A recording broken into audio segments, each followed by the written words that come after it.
do have a few more people joining, but we will get started since it's 2:30. Welcome to our May volunteer training. This one is a little bit different from the ones that you may have attended in the last couple of months because it has a policy objective, as well as the fact that we're not doing the normal volunteer training at the beginning. If you are new to Sun, then we are actually going to be offering that on demand, so you'll have the opportunity to take a look at that at your leisure in the next month or so. So this volunteer training is specifically about how we're going to be able to protect our solar rights and our and net metering, our right to net metering. So Liz and Glenn, our two policy staff members who are with us today, will be able to delve into what's going on, why this is important, and what you can do to help. But we really appreciate you joining us today. So there we go. So we'll do a quick introduction to everybody, go over a little bit our theory of change and why we want to involve everybody who has a stake in solar to be a part of this. A little bit more of a background on our solar rights and the petition that we're specifically talking about, and then what you can do about this petition and share your solar story and next steps from there. So sorry, I keep using my mouse. Just logistics wise, if you have any questions about volunteering with us, about any policy and other advocacy initiatives, feel free to let us know. You can type them into the chat feature, which you already have been doing, or you can, and you'll also be able to follow up with us afterwards with any questions. You will receive an email after the webinar with a link to view the recording. If you have technical difficulties, feel free to post in the chat, or you can email this a Miller at solarunitedneighbors.org, which is Alexis. So intros, Alexis, do you wanna? Yeah, I'm happy to introduce myself. My name's Alexis Miller. I'm an engagement specialist at Solar United Neighbors. I've been with the organization for about a year and am excited to work with you all on this advocacy initiative as well as our other volunteer actions. And I'm Annie Wolf. I'm the Director of Engagement. I've been here for just a couple of months now. So really excited to work with you all and have this be our first advocacy training. And I'm Glenn Brand. I'm the Vice President of Policy and Advocacy, and I work around the country to support our members and our supporters throughout the country working on related issues. This is a high priority for us, and we're really glad that you took the time to see what you can do to help.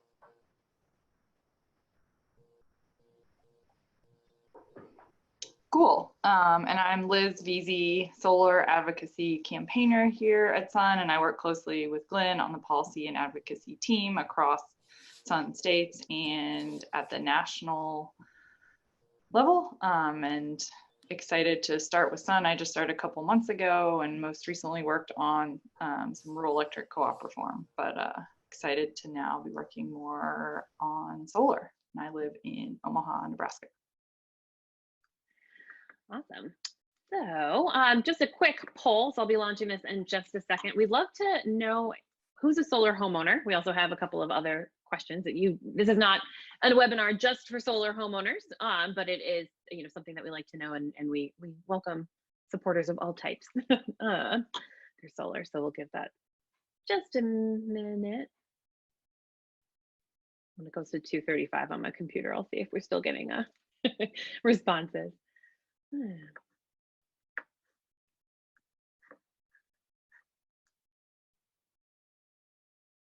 right.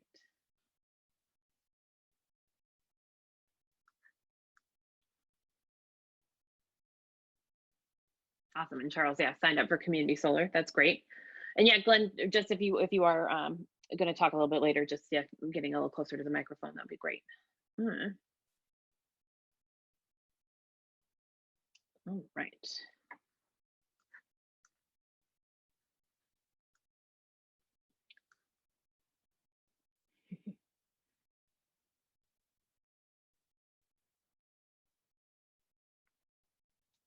Awesome.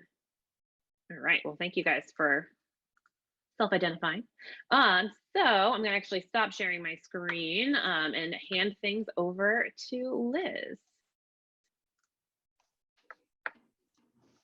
Cool, thanks. Did you want to share those poll results so everybody can see them? Yeah, here we are. Exciting, lots of solar homeowners. Welcome, everyone. And community solar. Yeah, Yeah, my roof doesn't face south, so I'm also a community solar participant. I am.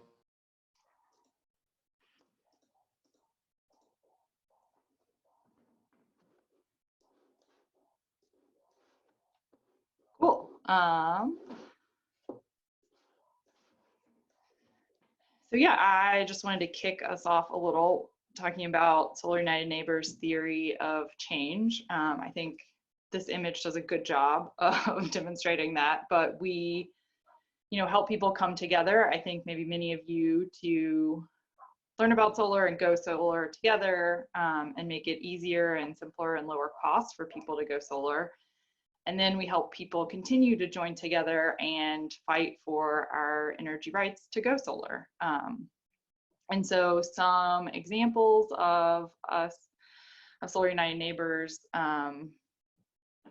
activating and fighting for our energy rights include improving local interconnection and permitting processes, creating local solar for all programs to increase access to solar. We just did a webinar a couple weeks ago that some of you might have attended that included some more info about those programs. We've fought for state laws to protect net metering, providing solar incentives or carve-outs in state renewable portfolio standards and policies. We've done work around homeowner associations and preventing them from banning solar and providing guidance for them.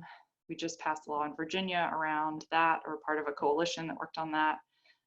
We've also done work around the national level and pushing for clean energy incentives in stimulus bills, to things like fighting the petition at Ferc that could end net metering that we're going to talk more about today.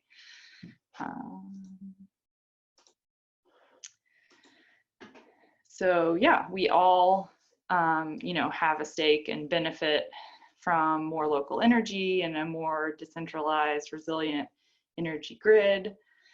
And you all are really compelling advocates for clean energy policies if you're solar homeowners or community solar or just solar supporters in your community.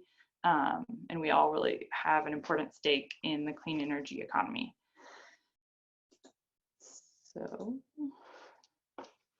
So our solar rights.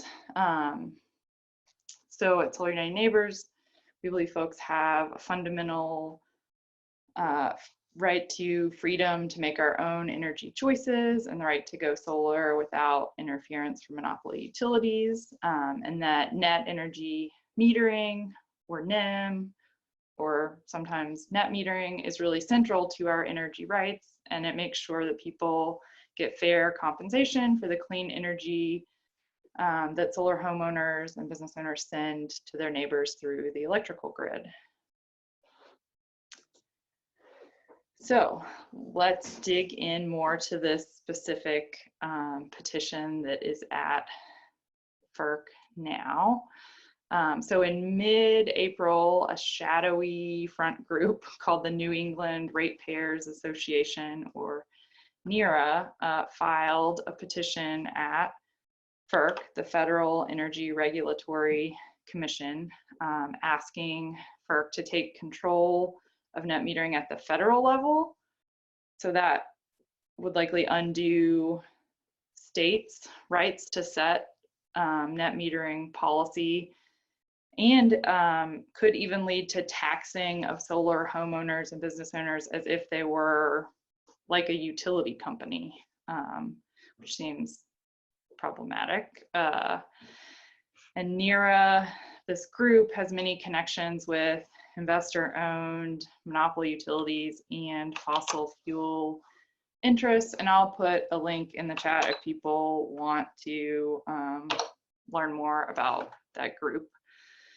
But because of the current makeup of the Ferc commissioners and some of the anti-renewable energy rulings they have recently made, we at Solar United Neighbors and other energy experts are really concerned about how Ferc could rule in this case, and that's why we're sort of doing everything we can to push back.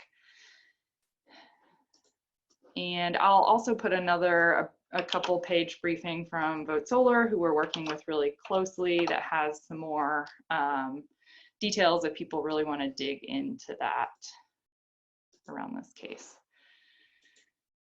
So the impact, there are more than 2 million solar homeowners and more than 100,000 businesses powered by solar that rely on net metering, with billions of dollars invested in these solar systems. So those folks, including many of us, many of you, could lose millions of dollars in fair compensation that we were counting on when we invested in these solar systems. So this could, also further discourage future investments in home and business solar systems and reduce the potential local economic growth that we really need coming out of this COVID crisis. So, Mira filed this petition like a month or so into this crisis, and we, really feel like they're trying to move this forward as people are understandably focused on public health and the economy, and they're really trying to sort of slide this through in the middle of the night. So what can we do? So we can stand up and fight for our energy rights. And we think Ferc has a responsibility to protect our solar rights and uphold states' rights to set their own energy policies, like net metering. So Ferc and your governor really need to hear from you all and millions of other folks who have the most at stake and who solar supporters around the country. The original comment deadline was May 14th, but Ferc did extend the deadline after a number of groups, including us, asked for an extension, but they only extended it 30 days to June 15th. But we've really got to take action soon to make sure that we put enough pressure on governors and attorney generals to step in and take action before that deadline of 6/15. So we've really got to move quickly on this. And there are already a number of states who have intervened or said that they plan to intervene, but we don't know what exactly they're going to say. There's a list I put in the chat of some of the states that have already expressed interest. So that includes like an attorney general or the utilities commission or a consumer advocate, sometimes multiple of those actors in different states.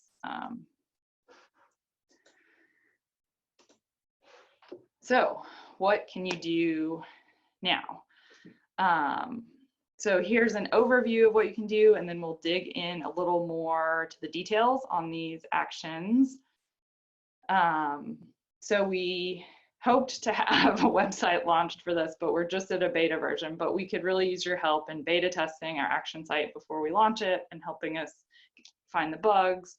You can sign the petition now, and you can sign up for a tool called Outreach Circle that'll help make it easier for you to share and spread the word once the site is officially launched. And you can let us know if you want to tell your personal story to Ferc in a sort of more official way.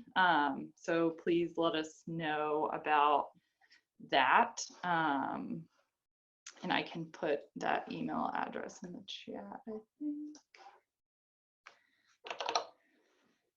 So yeah, email us, get involved at solarunitedneighbors.org if you are interested in sort of getting more involved and telling your story in a more official way to Ferc. And then once the site is launched, it would be really awesome to get your help in getting the word out to friends and family.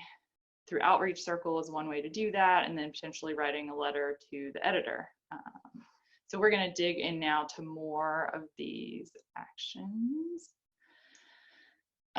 So help us beta test the action site. I will put it in the chat.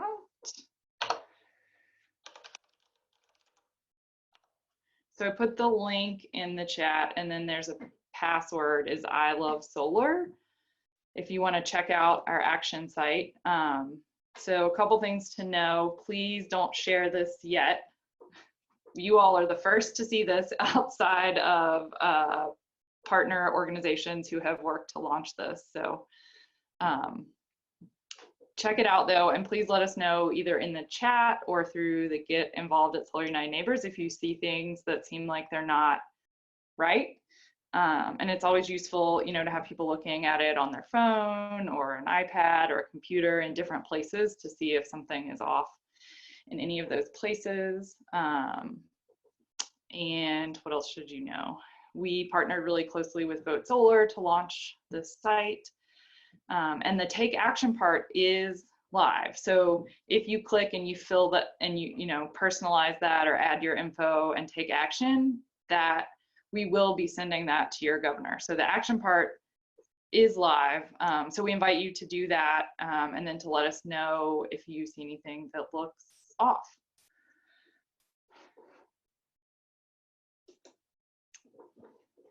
And what else can you do? So that was one thing, the beta testing.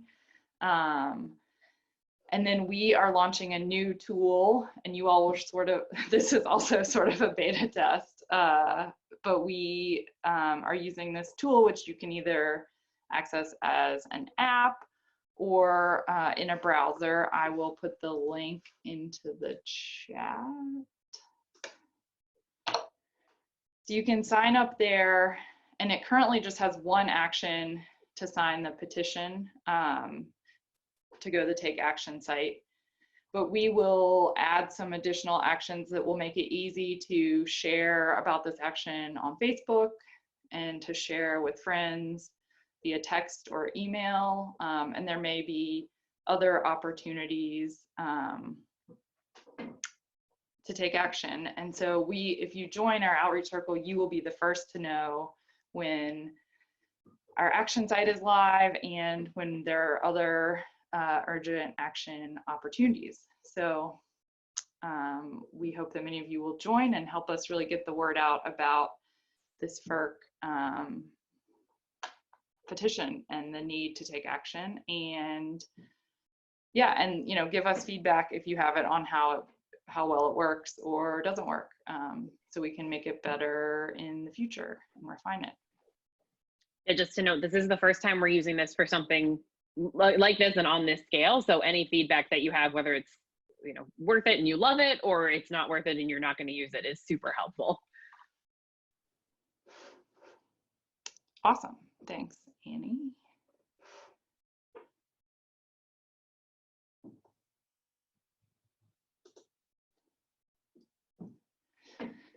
So what else can you do? So letters to the editor is a really great opportunity. And I think we are going to have a follow-up training focused on this in a couple of weeks.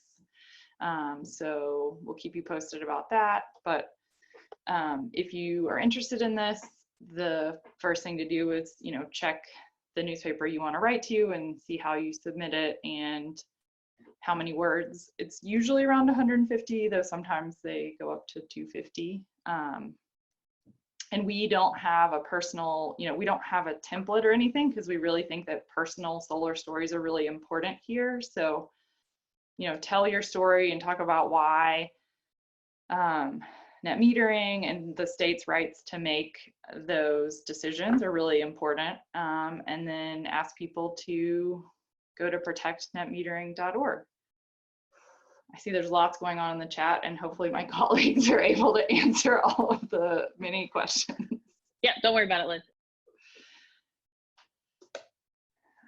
Okay, and then just reviewing the next steps. Hey Liz, if Yeah. you don't mind, there's a whole bunch of questions that might be a good time to address some of them in turn, if you don't mind. Can you hear me? Sure. Because I know there was a problem with my sound before.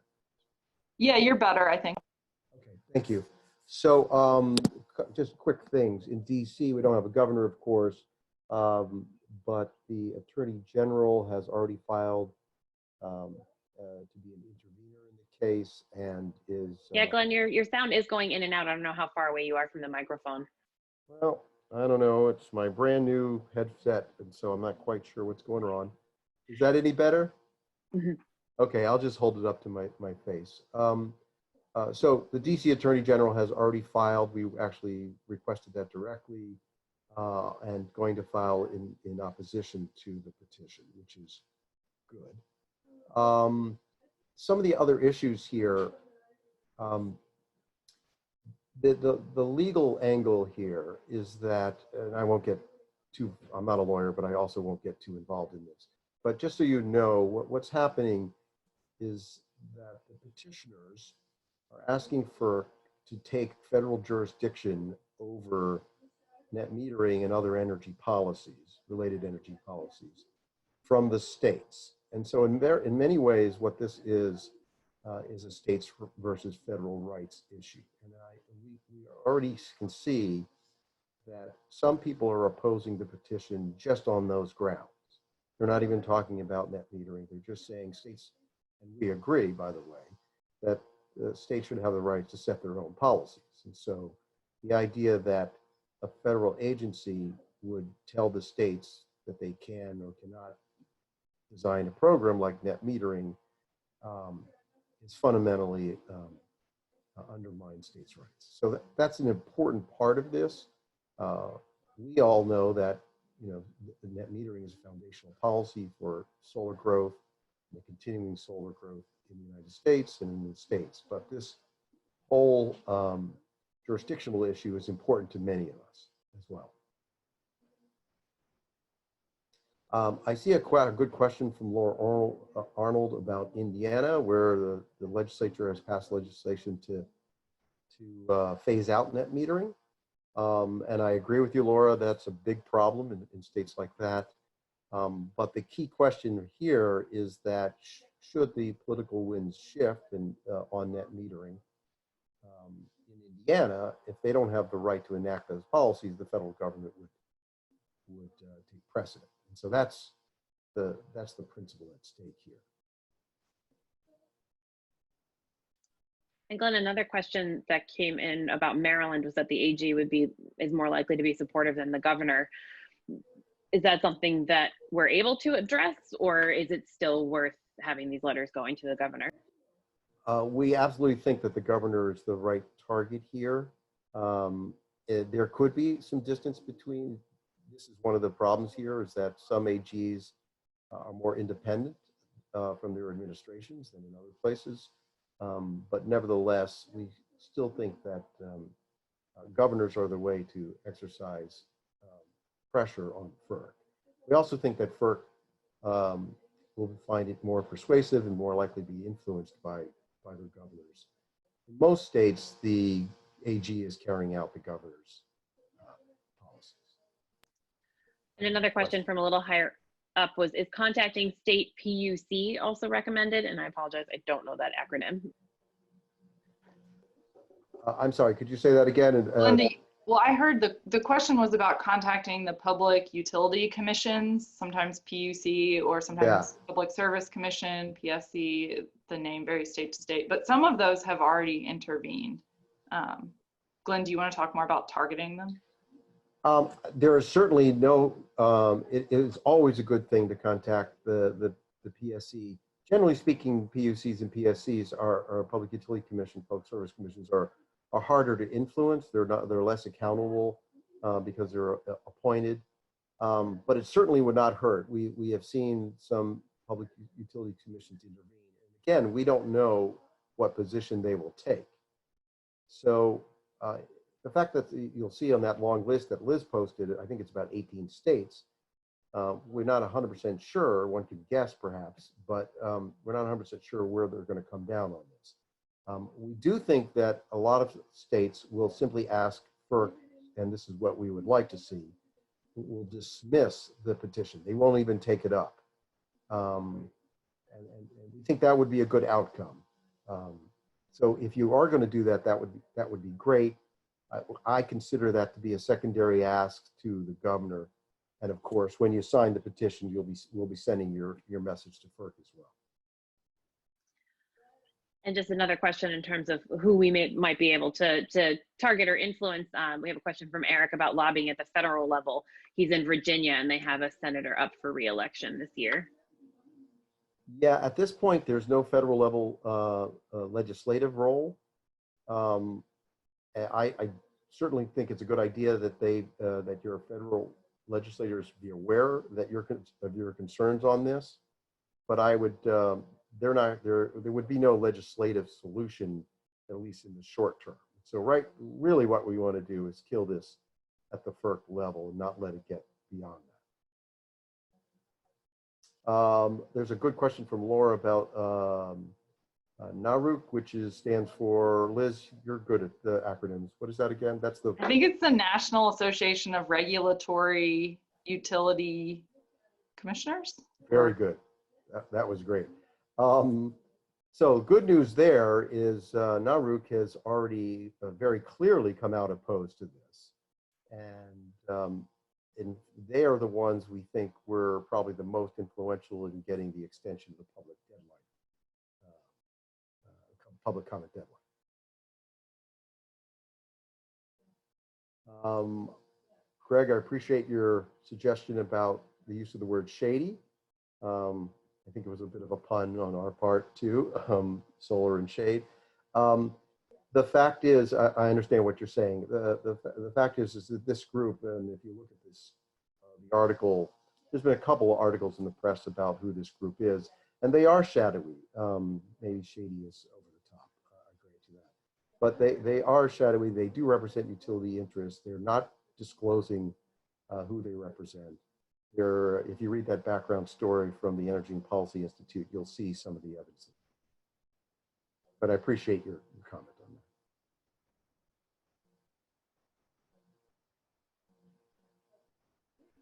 And we appreciate all your feedback. For those of you who are testing the website or have comments on it, that's super helpful as we make sure. It is, I love solar. Okay. So we appreciate it. Leslie's point is a good one. I will certainly convey to our comms people about that the word shady is turning folks off. Thank you.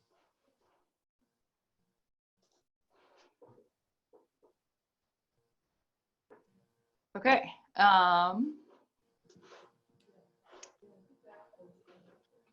Should I keep going? I was almost almost done, but maybe I'll finish up the last couple slides and then we can keep engaging. There's a lot of good thoughts in the chat, and I've noticed a lot of people are just chatting to all panelists, which is fine if you just want to chat it to us. But if you want to like have a conversation with some of the other folks here, just change the to field so it says all panelists and attendees. I think everybody should be able to do that if you want to.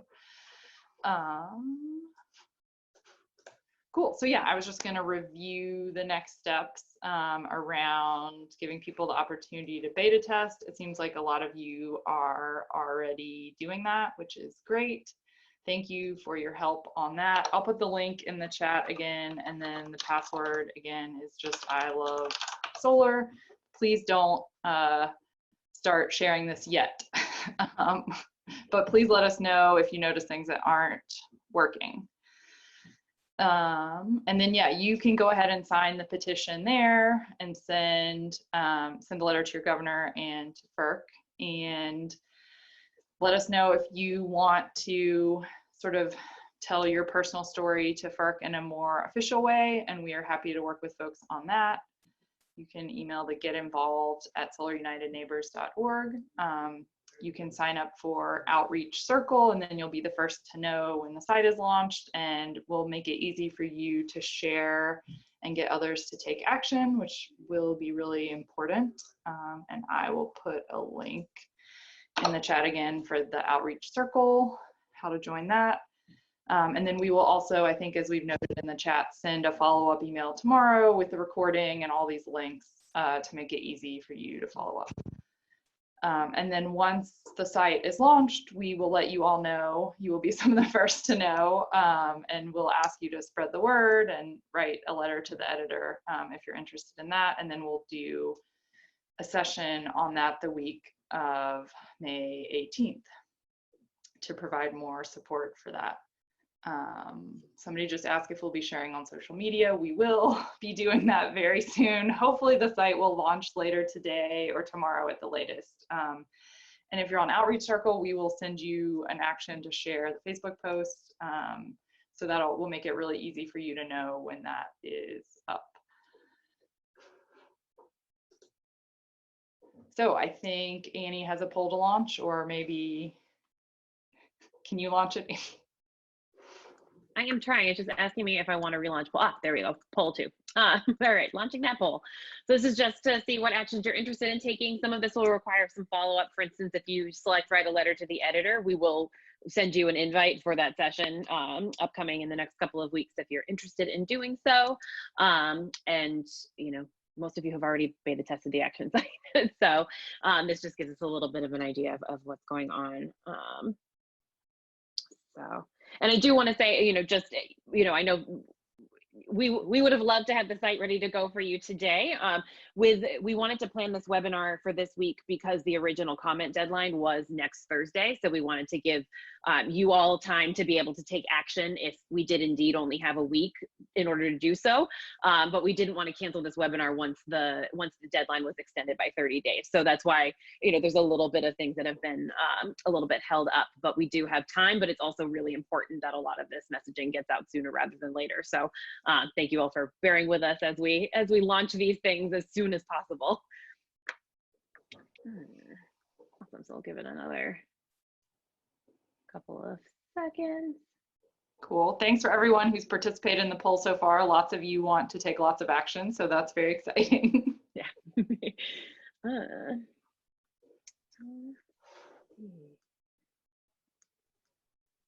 And again, we really do appreciate all of the comments and the feedback. And for those of you who are on the phone and not able to see the screen and the links and everything like that, you will get that in an email tomorrow. So don't worry that you're missing out on all of this.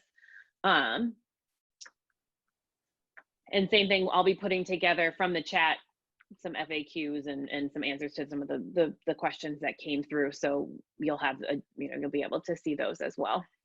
Awesome. I will poll and share those results.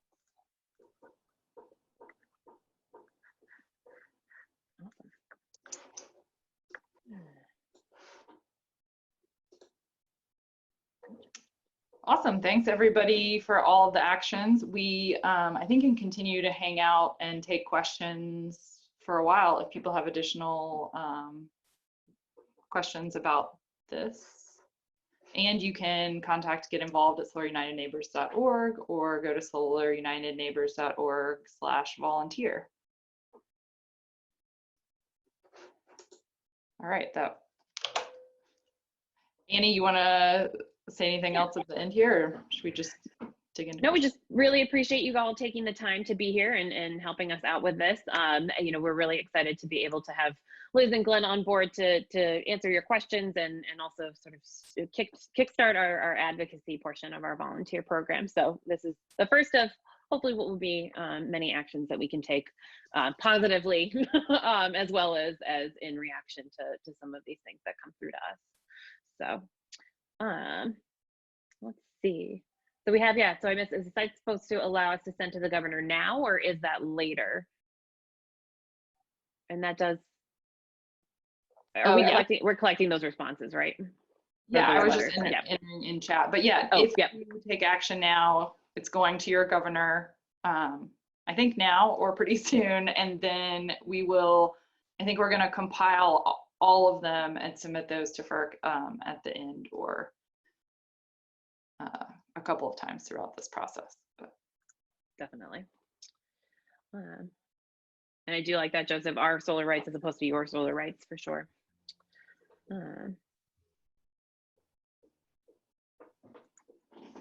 And Anne, yeah, no problem that it was late. We have, you'll be able to, because you RSVP'd, you'll get the recording and the action items in an email tomorrow.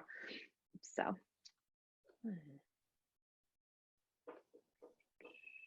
Let's see.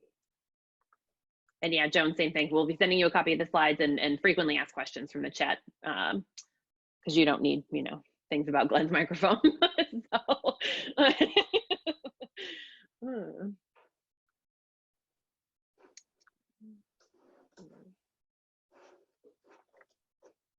Alexis, this is a question for you from John. Did you have a chance Yeah, to see? Glenn might have more insight. We work closely with Ivy on a lot of things. Aaron, our Virginia program director, which I'm assuming you probably are familiar with him as well, works closely with her. Glenn, I don't know if she's been involved in this part of this at this point. I don't know about Ivy in particular. I know Ivy personally. I do know that National Sierra Club was part of the National Coalition to oppose this Ferc petition. And then a question from Ron about what arguments is Mira making to stop the net metering and solar rights of homeowners and businesses?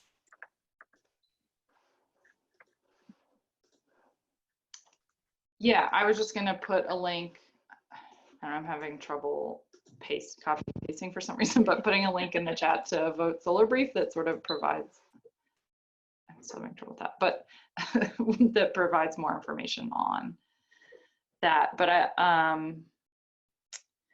I think that it is related to jurisdiction and interstate commerce, and the fact that Ferc is supposed to regulate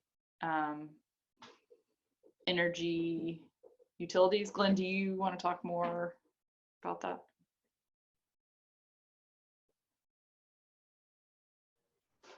I could very briefly talk about the argument that the petitioners are making. And again, I'm hoping my sound isn't so horrible. Shake your head. Is it okay?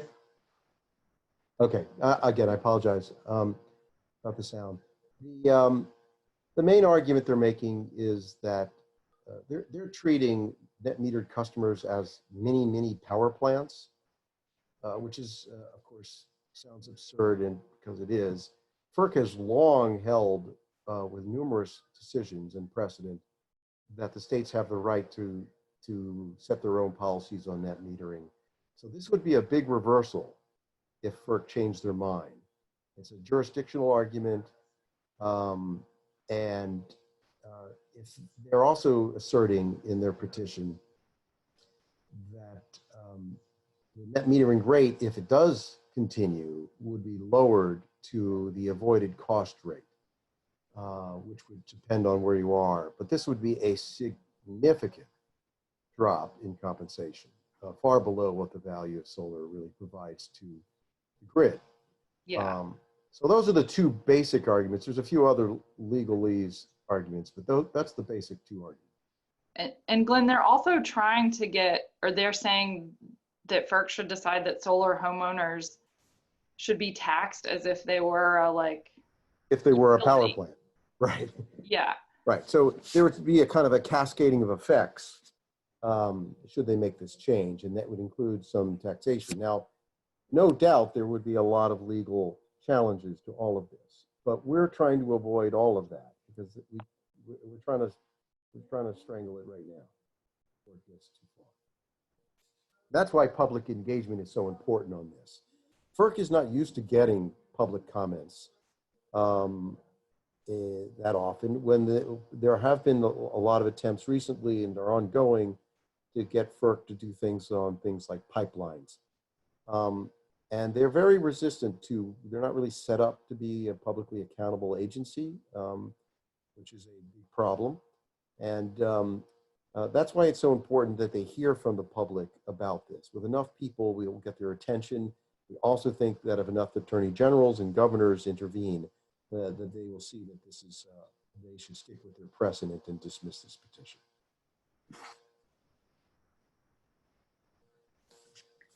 And I see Stephen and Ron, you both have your hands up. So feel free to type in the chat box if you've got a question that hasn't yet been answered.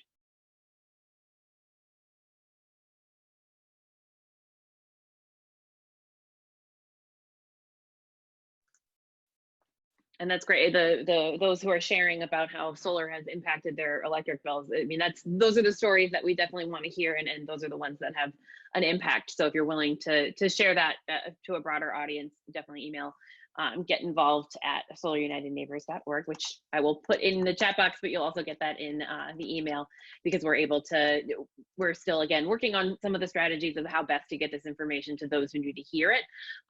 So it would definitely be great to hear. Yeah. Yeah, and Aaron, certainly, if you draft a letter, we'll definitely we'll definitely be able to take a look at that and yeah. So, and that's also the point of that letter to the editor session in a couple of weeks. You know, if you're doing something beforehand, totally fine. But that's also a great forum to ask some questions and to get some feedback on doing that action, for sure, taking that action. I might add that there's Liz mentioned it, but there's a broken promise here. If you entered into your system investment knowing that you were going to be net metered, that was an important part of your financial decision, and it's just simply unfair to change the rules midstream. So I think that's a point worth taking, and I think that that's also an important factor for people considering making a new investment in their solar system. One point brought up by John is if the whole process is by mail and not in person. And you know, as you can imagine, the effects of coronavirus have had a huge impact on the strategy that we would have normally. So Liz and Glenn, if you want to talk to how we've had to pivot. We would love to do a rally at the Ferc office in DC, but we're not going to do that. Yeah, I mean, we have been brainstorming and we would love for your feedback and additional ideas. I think someone on staff came up with the idea of like having an electric vehicle parade around Ferc to have a socially distanced rally protest at Ferc. So now that we just found out we got the 30-day extension, so we may be, if people are interested in those ideas, please let us know, or let us know if you have other ideas of things like that. I mean, I think we may also, if people are interested, potentially set up virtual meetings with attorney generals or governors or or their staff to try to get more folks involved on this. But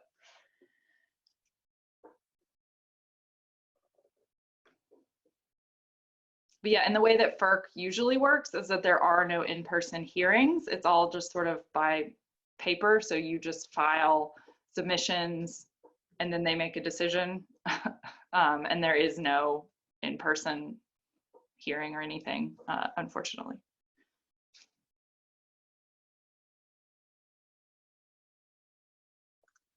And let's see, there's a good, Stephen asked, what is the most important action resident solar generator owners must take?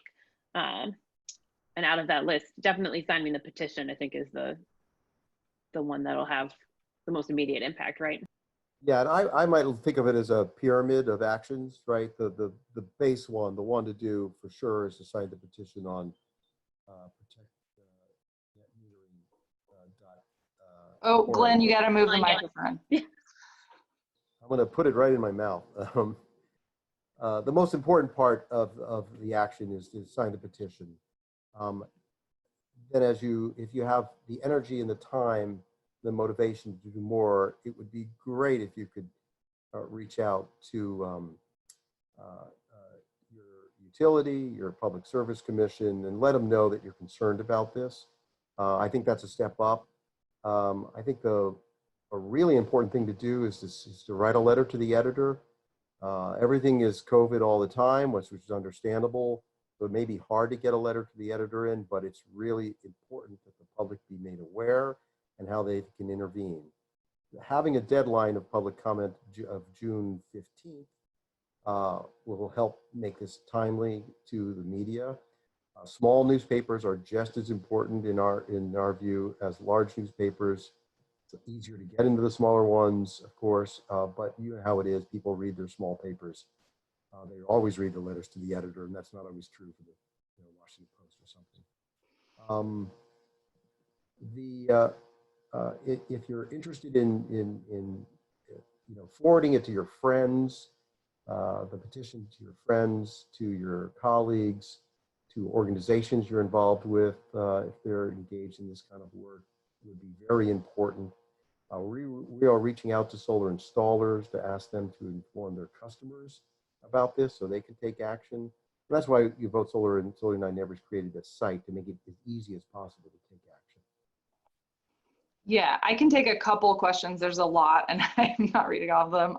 Someone said they could help get ACES chapters, so the American Solar Energy Society. That's great. We're coordinating with them, and I think they are gonna also send this action out and engage their members. So if you all are connected to local chapters that can get them engaged, that's great also, and that's also really helpful.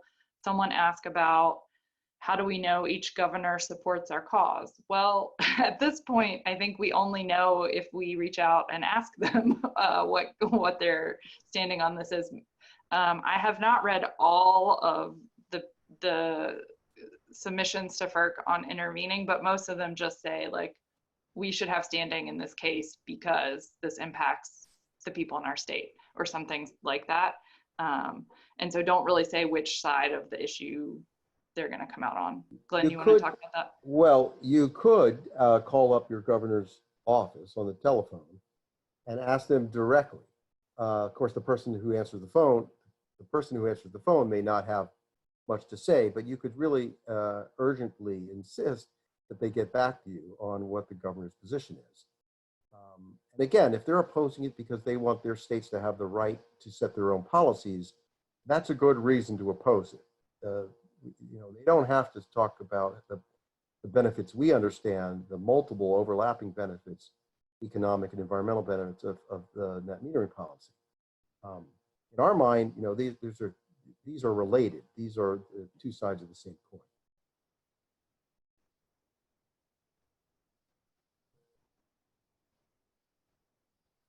And Joan had made the point that, you know, the challenge with an argument about current solar system owners being affected by this could mean that the FERC decides that the new rules only be applied to new customers. Is that something that we're concerned about, or? That the way the petition is written, that they're not talking about grandfather. So, you know, we don't know what FERC will do, but that's not what's on the table in that petition. We're talking about a real possibility is either would wipe out all net metering laws, state laws in the United States, sending people back to the board. This would be chaotic. Another option is that they would substantially reduce the net metering compensation rate to avoid cost, and again, that would be dramatically lower from the existing rate, even the existing wholesale rate. And there was a question back, you know, and we kind of answered it in terms of getting utilities to oppose this, and we are working with installers and reaching out. In terms of utilities, that I'm not well versed in. Well, we have noticed that the numerous utilities have intervened. Again, we don't know where they're at on this. We are hearing some good things about the rural electric cooperatives who maybe come down on the pro-solar side here. It's also true, I think somebody wrote about the American Public Power Association. We're also hearing good things there, but we really haven't seen a lot of documents at this point. Quick answer on Texas. Texas is one of the states that has no net metering state law, but energy providers can, at their discretion, offer it. And basically, customer demand has forced several of them to offer net metering rates.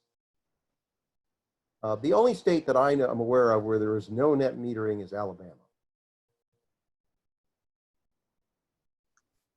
And this would impede utilities' ability to offer this across the board, right? It would affect Texas, even though they don't have a state net metering law. Presumably, yes.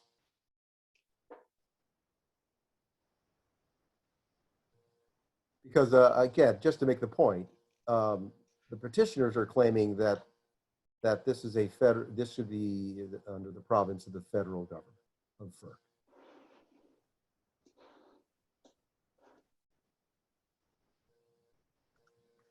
And just scrolling through the questions, we want to be respectful of your time, but we really appreciate all the questions, and for those of you sticking around to ask them and listen to the answers. And again, you'll get the recording as well as frequently asked questions from the chat and any relevant links, including that Vote Solar brief. We'll send that out tomorrow once the recording is ready of the webinar. So you'll be able to have all of those to reference and to take action on for sure.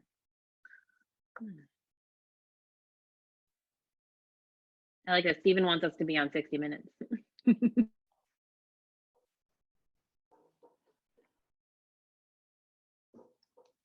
Yeah, we'll have to circle back with our media team about being on some TV shows and podcasts and stuff.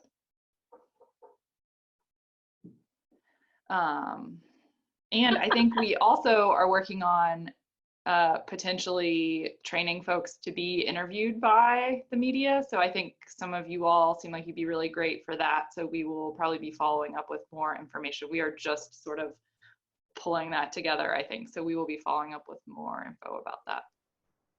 That would be great if you were willing to do it. If you're a solar homeowner or community solar owner, investor, putting a human face on the story is critically important. And otherwise it becomes just an abstract story of federal agencies fighting state agencies, and that's important, but that's not very compelling. So we need to make sure that people understand how their individuals and families are affected. Yeah, and you can definitely, if you're interested in something like that, get involved at solarunitedneighbors.org is a really good funnel for all of that. So any questions regarding any of this information or, ideas that you have about further actions that can be taken, definitely send this. And I see some conversations about an EV drive-by ranging from too quiet to a traffic jam. So we have broad opinions on this one, which we did too. I mean, that's one of the challenges is pivoting all of this to a virtual world for sure, and the most respectful ways and the healthy, the safest ways that we can get our point across for sure.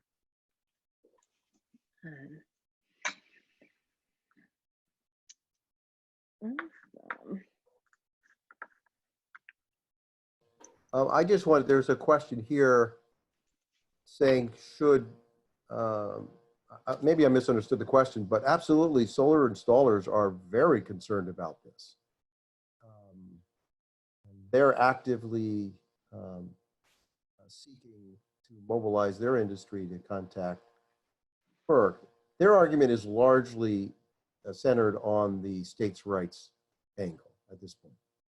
They understand what's at stake.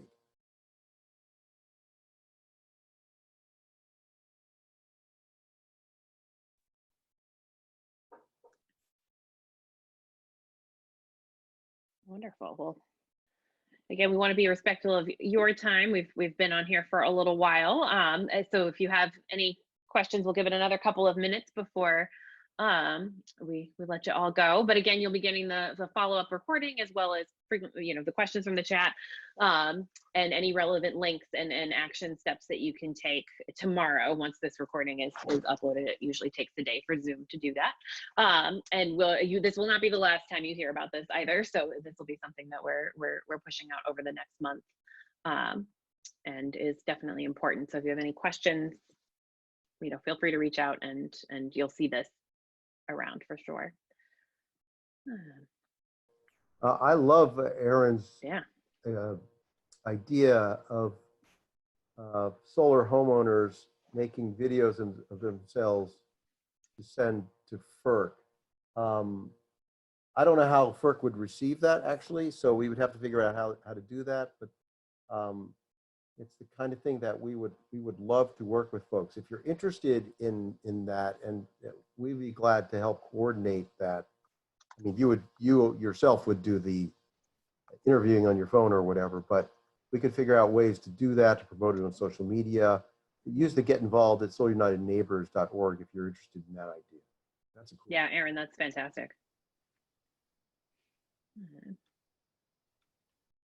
Yeah, and we can certainly help with the putting to, if people are submitting videos, we can put those together and send it out. So awesome. All right, any last questions from anybody that haven't yet been answered?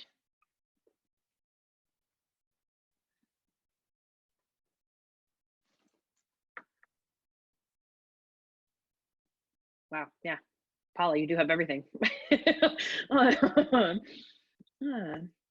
Well, we really appreciate you all being here today. And thank you so much to Glenn and Liz for being our guest stars for this afternoon's webinar. We definitely couldn't have done it without them. They're our experts about this. So thank you all. And certainly if you have questions, need any feedback, anything like that, get involved at solarunitedneighbors.org. And we'll be sending out the follow-up tomorrow. So you'll get the recording as well as the links and the questions and any relevant documents. But thank you for being stakeholders in Solar United Neighbors and volunteers for us and helping us get the word out. Thank you so much for taking the time to do this. We'll be in touch. Yeah, thanks a lot, everybody. Lots of great questions and feedback, and I'm looking forward to sifting through the chat.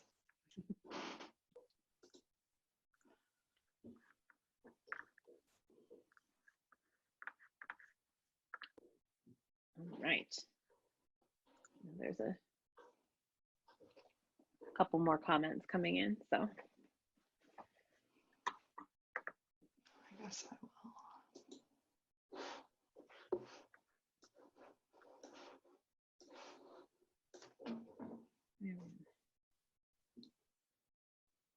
Yeah, Annie, I guess you could stop the recording. I think we are done, but you and I guess, can hang out if there's more stuff that comes in the chat. Yeah, I just want to make sure that I'm not losing the chat. I want to save that.